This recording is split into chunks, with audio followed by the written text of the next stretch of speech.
ایمان لاؤ اللہ پر اور اس کے رسول پر جیسا کہ ایمان لانے کا حق ہے. بات وہی ہو گئی نا. وہ پہلا تمہارا قانونی ایمان تھا، اصل ایمان کچھ اور ہے. اسی کو سورہ نساء میں فرمایا یا ایھا الذین آمنوا آمنوا باللہ ورسولہ والکتاب الذی نزل علی رسولہ والکتاب الذی انزل من قبل. اے ایمان کے دعوے دارو، ایمان لاؤ جیسا کہ ایمان لانے کا حق ہے، اللہ پر بھی اور اس کے رسول پر بھی، اور اس کتاب پر بھی جو اپنے رسول پر اس نے نازل فرمائی، اور اس کتاب پر بھی جو پہلے نازل کی تھی. تؤمنون باللہ ورسولہ وتجاہدون فی سبیل اللہ باموالکم وانفسکم. بالکل وہی آیت نمبر 15 بن گئی کہ نہیں سورہ حجرات کی. ایمان لاؤ اللہ پر اس کے رسول پر، یا ایمان رکھو اللہ پر اس کے رسول پر جیسے کہ ایمان کا حق ہے، اور جہاد کرو اللہ کے راہ میں اپنی جانوں اور مالوں کے ساتھ. تؤمنون باللہ ورسولہ وتجاہدون فی سبیل اللہ باموالکم وانفسکم ذالکم خیر لکم ان کنتم تعلمون. یہی تمہارے حق میں بہتر ہے اگر تم سمجھو. اگرچہ بظاہر تو گھاٹے کا سودا ہے دنیاوی اعتبار سے. اللہ کی راہ میں جہاد کرنا جان کا اندیشہ ہے. قتال کے لیے نکلنا جان کا، جو اگر بچ کے آ گئے تو ایک نئی زندگی سمجھیے، ورنہ انسان میدان جنگ میں جاتا ہے تو جان ہتھیلی پر رکھ کر جاتا ہے. مال مانگا جا رہا ہے اللہ کی راہ میں، مال دے کر دنیا میں تو بہرحال دولت کی کمی کا احساس ہوتا ہے نا. اگرچہ تمہیں گھاٹے کا سودا نظر آتا ہے، حقیقت میں یہی نفع کا سودا ہے اگر تمہارے پاس علم حقیقی ہے. اب ان دو مقامات سے جو نتیجہ میں نے نکالا، there can be no ایمان without jihad فی سبیل اللہ. There can be no salvation on the day of judgment without jihad فی سبیل اللہ. کس قدر اہم ہے جہاد فی سبیل اللہ کو اب سمجھنا، اس کے تقاضوں کو جاننا، اس کی شرائط کا فہم حاصل کرنا. اس ضمن میں جو دنیا میں آج غلط فہمیاں پھیلی ہوئی ہیں اور زبردستی پھیلائی بھی جا رہی ہیں جان بوجھ کر، اس کا اصل سبب ہم خود ہیں. ہماری بہت بڑی غلطی ہوئی کہ ہم نے جہاد اور قتال کو ہم مانی قرار دے دیا. یہ بھی جوڑا وہی ہے، عام اور خاص. لیکن جہاد اور قتال یہ ہم مانی نہیں ہیں، سینونیمس نہیں ہیں. اسی لیے میں نے سورہ صف کی آیت نمبر 4 بھی آپ کو سنائی.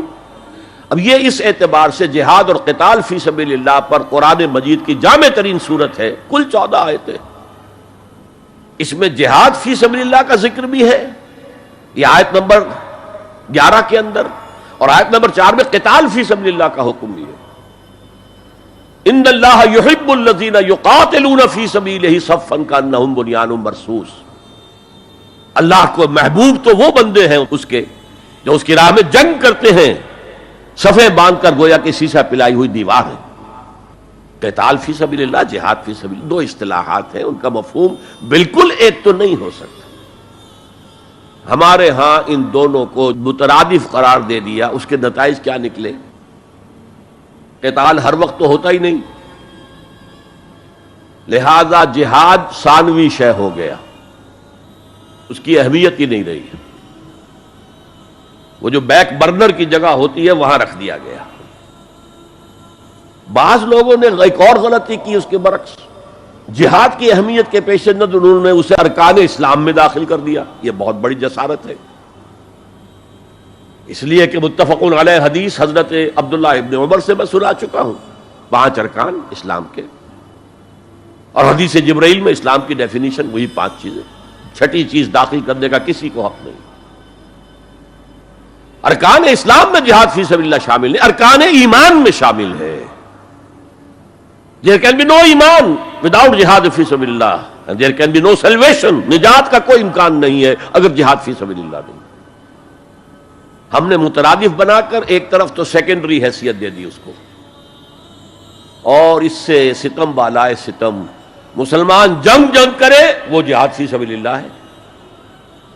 مسلمان بادشاہ ہے, زانی ہے, شرابی ہے, بدماش ہے, عیاش ہے, اور وہ صرف کسی اپنے پڑوسی غیر مسلم ملک پر حملہ کر رہا ہے تاکہ اس کی ریونیوز بڑھ جائیں, اس کی آمدنی بڑھ جائے, اس کی عیاشیوں کا میں اضافہ ہو جائے, وہ اور زیادہ بڑے محل بنائے. تو اس کی جنگ جہاد فی سبیل اللہ ہوگی. ہم نے بدنام کیا جہاد فی سبیل اللہ. اب غیر مسلم تو یہ سب کچھ دیکھتے نا، یہ جہاد کسے کہتے ہیں؟ اسی کے اعتبار سے پھر مفہوم ان کے سامنے آتا. یہ مغالطہ ہم نے ڈالا، اس کے نتائج آج ہم بھگت رہے ہیں. اب سمجھیے مثبت طور پر جہاد فی سبیل اللہ ہے کیا، اس کے مراحل کیا ہیں. اب دیکھیے یہ جو جہاد ہے یہ اس کائنات کی سب سے بڑی حقیقت ہے. Every living organism on this planet is continuously in jihad. آپ خود کہتے ہیں struggle for existence. مقابلہ نہیں ہوتا اس میں. کاروبار میں مقابلہ ہو رہا ہے، ملازمتوں میں مقابلہ ہو رہا ہے، مقابلوں کے امتحان ہو رہے ہیں. حیوانات جرثومے چھوٹے چھوٹے سے struggle for existence. اسے جہاد زندگانی کہیں گے آپ، جہاد زندگی. Every living creature, every living organism is engaged in continuous jihad, struggle for existence. اس کو جہاد زندگانی کا لفظ دیا اقبال نے. یقین محکم عمل پہم محبت فاتح عالم، جہاد زندگانی میں ہے یہ مردوں کی شمشیریں.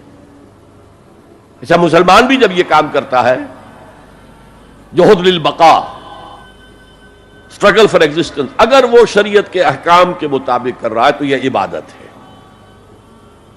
اگر حرام ذریعے استعمال کر رہا ہے، غلط ذریعے استعمال کر رہا ہے، دھوکہ دے رہا ہے، جھوٹی قسمیں کھا رہا ہے، تو یہ حرام کے درجے میں چلا گیا. اور اگر آپ اپنی اس جہد بقا کو، جہاد وجود کو، جہاد زندگانی کو اسلام کے اصولوں کے مطابق کر رہے ہیں، یہ عبادت ہے.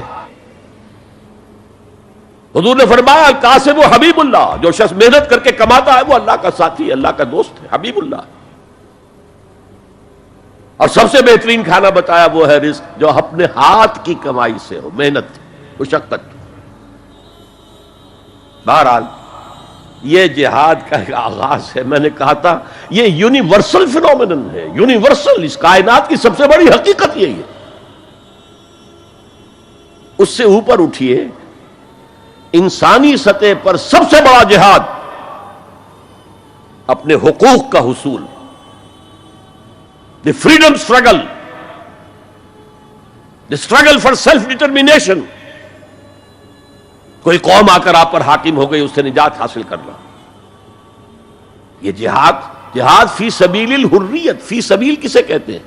For the cause of, in the cause of. جہاد فی سبیل الحریت جائز ہے، سب کریں گے، سب کی آزادی حق ہے، کسی کو غلام بنا کر رکھنے کا کسی کو اختیار نہیں ہے. تو struggle for freedom it's a universal phenomenon. اور مسلمان بھی اگر کرے گا اور اللہ کی حدود کے اندر رہ کر کرے گا تو وہ بھی اللہ کے ہاں وہ اجر و ثواب کا مستحق ہوگا، بلکہ اگر جان دے دے گا شہید شمار ہوگا. اس لیے کہ حضور کی ایک حدیث ہے من قتل دون مالہ فہو شہید، جو شخص اپنے مال کی حفاظت میں مارا گیا وہ بھی شہید ہے. اب آپ کہیں جا رہے تھے، آپ کے پاس کچھ مال ہے، جیب میں کچھ ہے، کوئی ڈاکو آ گئے آپ کو گھیر لیے. اب آپ کے پاس دو راستے، ایک تو آپ کہے لو بھائی جو کچھ ہے یہ حاضر ہے، لے لو، میری جان بخشی کرو، اور ایک یہ کہ آپ ڈٹ جائیں. اس ڈٹ جانے میں اگر جان چلی گئی تو آپ شہید ہیں.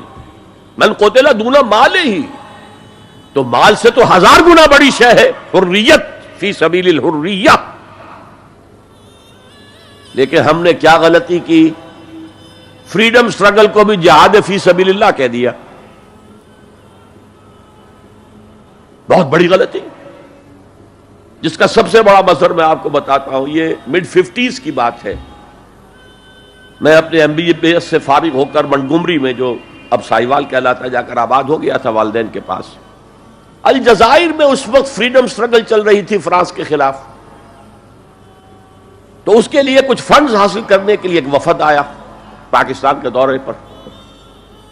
ایک تو کرنل صاحب تھے، کرنل عودہ، وہ تو داڑھی مونچھ صاف تھے جیسے ہوتے ہیں عام طور پر فوجی، لیکن ایک بہت بڑے عالم دین علامہ بشیر الابراہیمی الجزائری، بہت مشہور بہت بڑے عالم، وہ بھی ساتھ تھے۔ انہوں نے جو تقریر کی عربی میں، جہاد فی سبیل اللہ، جہاد فی سبیل اللہ، واقعہ یہ کہ وجد میں آ گیا پورا مجمع۔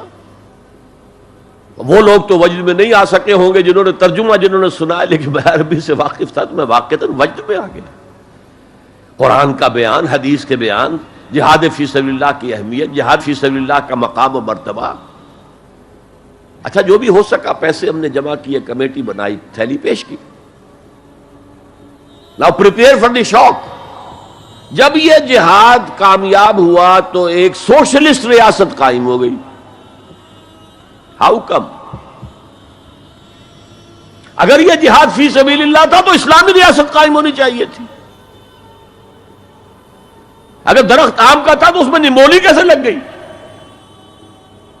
معلوم ہوا کہ ہم نے غلطی کی تھی، ہم نے اسے جہاد حریت کی بجائے جہاد فی سبیل اللہ کہہ دیا۔ بھئی جہاد حریت جائز ہے اور اس کے لیے جان دینا بھی شہادت ہے، لیکن آپ نے اس کو جہاد فی سبیل اللہ کیسے کہہ دیا؟